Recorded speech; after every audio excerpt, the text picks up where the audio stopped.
आप मजलिस इत्तेहादुल मुस्लिमीन से ताल्लुक रखते हैं। आपके जिम्मे कम से कम उत्तर प्रदेश की 25% आबादी की जिम्मेदारी है, जिसकी आप नुमाइंदगी की बात करते हैं।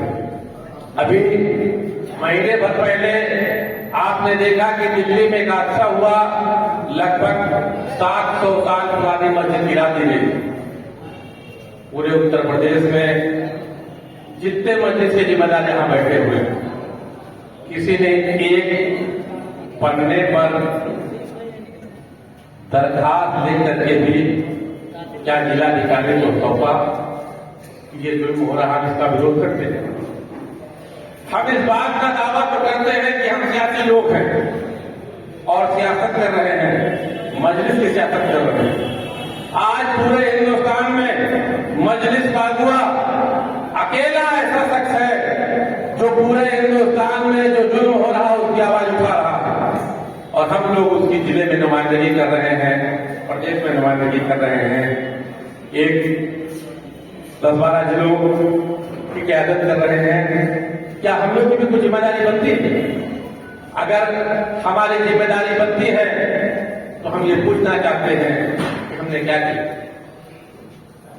साथियों, उलमा हजरात से मिलिए, दीनी लोगों से मिलिए, तो वो ये कहेंगे कि हम तो गैर सियासी हैं, हमको सियासत से कोई मतलब नहीं।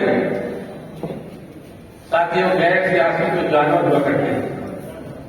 जब जानवरों के झुंड में दरिंदे आते हैं, जानवर को शिकार करते हैं, तो बाकी सारे जानवर या तो भाग जाते हैं और या खामोश तमाशा करते हैं।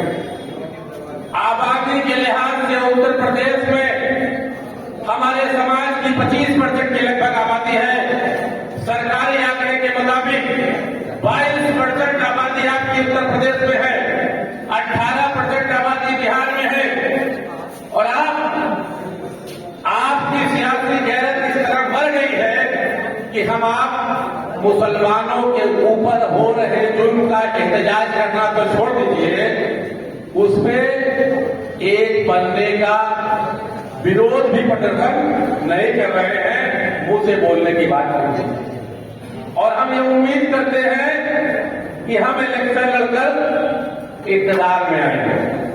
आपके पास वो पूंजी है, अगर आप चाहो अपने सिर्फ और सिर्फ अपने समाज को वोटों के कर में मुतहद कर लो, तो इस उत्तर प्रदेश में आप सिर्फ अपने वोटों के दम पर उस हैसियत में पहुंच सकते हो, या तो आप सत्ता में होगे या फिर आप विपक्ष में होगे, इससे दूर नहीं रहोगे। अगर आप अपने समाज को मुतहद करने में कामयाब हो गए तो मजलिस अकेली ऐसी पार्टी होगी जिसके टिकट मांगने के लिए उन लोगों की, आपके समाज की बात तो छोड़ दीजिए, उन लोगों की जो आज आपको मिटाने की बात कर रहे हैं, इतनी लंबी लाइन होगी कि अध्यक्ष जी के पास वक्त नहीं होगा आखिरी शख्स से मुलाकात करने का। ये आपकी सियासी हैसियत है। लेकिन हम आप या तो बुज़दिल है और या बिकाऊ है, या तो बुज़दिल है और या बिकाऊ। इन्हें 2 महीने बाद इलेक्शन लोकसभा का आ रहा है। किसी भी सियासी जमात की गाड़ी बेगर हमारे आपके टोपी और दाढ़ी के आगे नहीं बढ़ेगी। कांग्रेस की अगली सीट पर भी एक दाढ़ी टोपी वाला बैठा होगा, सपा बसपा की सीट पर भी बैठा होगा, आप पार्टी की सीट पर भी बैठा होगा, यहां तक कि भाजपा की सीट पर भी बैठा होगा। और बैठा ही नहीं होगा, ऐसा नहीं, जमहूरियत है, हर आदमी को अख्तियार है तय करने का किस सियासी पार्टी के साथ रहे, इसमें कोई बुराई नहीं। लेकिन बैठा नहीं होगा, पैसा लेके बैठा होगा और उसकी उजरत ले रहा होगा, अपनी दाढ़ी टोपी के साथ बैठने की कीमत भूल रहा होगा। नहीं, ये हमारे समाज के हालात हैं। दूसरे हालात क्या हैं?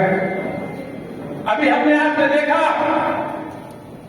नगर पालिका का चुनाव हुआ और मजलिस के में तमाम नुमाइंदे अलग अलग इलाकों से जीत कर आए। क्या किसी नुमाइंदे को जिताने के लिए आपके समाज के लोगों ने उस नुमाइंदे से पैसा लिया था? वोट देने के लिए पैसा तो नहीं लिया था, आप जीत के आए। जब आप मजलिस के झंडे के नीचे जीत के आए तो फिर आपकी भी ये जिम्मेदारी बनती है कि अपने वोट को जिस भी जगह पर इस्तेमाल करें, आपके जनता के दिए वोटों को जिस जगह इस्तेमाल करें उसकी कीमत तो नहीं लेनी चाहिए। बिहार में पलटू राम का वाकया चल रहा है ना, हर हफ्ते पलट जाते हैं, फ्री में नहीं पलटते। विधायकों को घेर घेर के लोग ले जाते हैं, कर्नाटक से लेकर हैदराबाद तक के होटलों में रखते हैं, फ्री में तो नहीं रखते। हमारे समाज के लोग मजलिस के झंडे से चुनाव लड़ते हैं और चुनाव जीतने के बाद जो आपको चुनाव में ताकत मिली है, उस ताकत को अगर कहीं वोट में कन्वर्ट करते हैं, उसके बदले में क्या लेते हैं? कीमत लेते हैं ना, लेना चाहिए। अगर आप किसी तहरीक को चलाना चाह रहे हो, किसी मिशन को चलाना चाह रहे हो, किसी मिशन मूवमेंट के मेंबर हो, तो आपको अपनी डिमांड रखनी चाहिए कि हमारे समाज की ये जो दिक्कत है, हमको हमारी ये दिक्कतें पूरी की जाए। अगर आप इसको पूरा करने को तैयार है तो आपको आपके साथ वोट देंगे, अगर नहीं पूरा करोगे आप वोट नहीं देंगे। अगर आप जब भी चाहे वोटर, आम आदमी, चाहे किसी भी फोरम का चुना हुआ प्रतिनिधि या चाहे सांसद या विधायक, एक गए 4 विधायक मस्जिद इत्तेहाद जमीन के नाम पे बिहार में जब भी तारीख लिखी जाएगी, उनका नाम हमेशा मीर जाफरों की सब में लिखा जाएगा, कभी तहरीकियों के सब में नहीं लिखा जाएगा। हालांकि जीते मस्जिद के झंडे से चुनाव तो फिर आ गया, 5 साल पूरा हो गया, अब वो कहां जाएंगे? तो अपने अंदर इस बात की गैरत पैदा करो। ये गैरत अगर आपके अंदर नहीं है तो आप जिस मिशन के लिए खड़े हो उस मिशन के लिए ईमानदार नहीं हो। जरूरत इस बात की है कि अगर आपके वोटों की ताकत है तो उस वोटों को जहां भी दो, अपने उस समाज के हक और हुकूक की कीमत पर दो कि हमारे समाज की ये दिक्कत है, हमारी ये डिमांड है, हमारी ये शर्तें हैं, मानोगे तो तुम्हारे साथ रहेंगे, मानोगे नहीं रहेंगे। हमारे समाज में दिक्कत क्या है? अगर 100 मुसलमान हैं, 3% लोग उसमें क्या है? सियासत में है। कोई कांग्रेस में है, कोई सपा में है, कोई बसपा में है, कोई किसी भी तमाम सियासी पार्टियों में। वो बहैसियत मुसलमान आपके नुमाइंदे नहीं है, बल्कि मुसलमान नाम के नेता हैं। अपने पेट के लिए धंधा करने निकले, हमको उनसे कोई शिकायत भी नहीं, धंधा कर रहे हैं।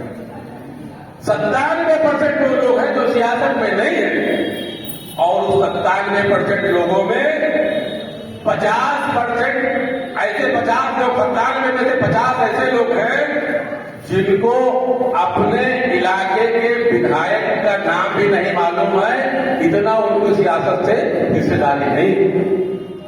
हम आप मजलिस का झंडा लेके निकलते हैं कि हम लोग मस्जिद में जोड़े, तो किसको जोड़ने निकलते हैं?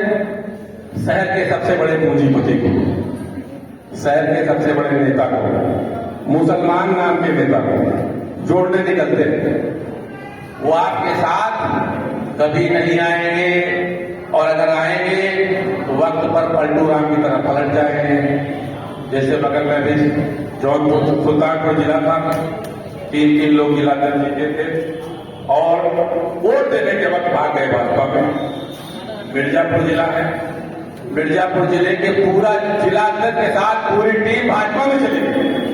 अगर मजलिस की कोई टीम मजलिस छोड़कर सपा में चली जाए, बसपा में चली जाए, कांग्रेस तो समझ में आता है, मजलिस का जिला अंदर भाजपा में चला गया, इसका मतलब हमारा आपका जो मिशन मूवमेंट है, लोगों को पॉलिटिकल एम्पावरमेंट का जो हमारा मुद्दा है, राजनीतिक सशक्तिकरण का जो मुद्दा है, ये मुद्दा हमारे दिमाग में है नहीं। इसको समझने की जरूरत है कि मजलिस की लड़ाई क्या है। मजलिस की लड़ाई ये है कि अगर हमारी आबादी 25% है तो हमारी 25% की हिस्सेदारी विधानसभा में भी होनी चाहिए, लोकसभा में भी होनी चाहिए और हर लोकल बॉडी के चुनाव में भी होनी चाहिए। हर लाभ की जगह पर हमारी नुमाइंदगी होनी चाहिए और इसके लिए जब तक आप सियासत में हिस्सा नहीं लोगे नहीं मिलेगा। इसलिए लोगों को सियासत से जोड़ने की जरूरत है। और अगर आप उन लोगों को जो 97% लोग हैं उन पे मेहनत करोगे तो मजलिस से जुड़ेंगे। किसी लेबर के पास जाओ, किसी रिक्शा चलाने वाले के पास जाओ, किसी खुर्चा लगाने वाले के पास जाओ, किसी किसान के पास जाओ, उसको समझाओ कि मजलिस क्या काम कर रही है और तुम्हारे मुस्तकबिल के तुम्हारे हकों की लड़ाई लड़ रही है। आप मजलिस के साथ जुड़ेंगे, वो जुड़ेगा और कोई माई का लाल उसको खरीद नहीं सकता। ऊंचे महलों में रहने वालों के पास जाओगे तो वो अपने लाभ के लिए तो आपसे चंद दिनों के जुड़ सकते हैं, बिहार के पलटू राम की तरफ पलट जाए। इसलिए गरीब आदमी को जोड़ो। इस हाथ में इतने लोग बैठे हैं, इसमें कौन करोड़पति है और कौन गरीब है। रिक्शा चलाने वाला सियासी हैसियत दोनों के वोटों के टक्कर बराबर है कि नहीं है। अगर आपके पास 80 मजदूर वोट देने खड़ा हो जाए तो उसकी ताकत ज्यादा है कि 20 करोड़पति खड़ा हो जाए उसकी ताकत ज्यादा है। आज आपके समाज में गरीबों की तादाद ज्यादा है। मैं कहता हूं कि आप किसी रिक्शे वाले को जोड़ो, मैं उसको पूर्वांचल में बड़ा सा बड़ा